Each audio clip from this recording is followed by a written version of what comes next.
கடந்த 2023ஆம் ஆண்டில் திருமணம் செய்து கொண்ட முதியவர்களுள் ஒருவருக்கு 91 வயதாக இருந்தது என்று மலேசிய புள்ளி விவரத்துறை கூறியது.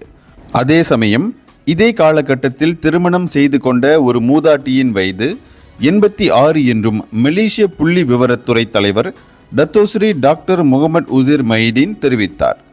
இதற்கிடையே 65 வயதுக்கு மேற்பட்ட மாப்பிள்ளைகளுள் 0.1 விழுக்காட்டினர் மிகவும் வயது குறைந்த, அதாவது 24 வயதுக்கு குறைந்த பெண்களை திருமணம் செய்திருப்பதாக அவர் கூறினார்.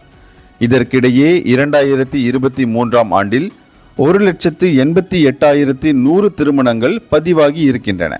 ஆனால் 2022இல் இந்த எண்ணிக்கை 2,15,022ஆக இருந்தது. அந்த அடிப்படையில் 2023இல் திருமணங்கள் எண்ணிக்கை 12.5 விழுக்காடு குறைந்திருக்கிறது. இந்தியர்களின் இதய குரல் மக்களோசை.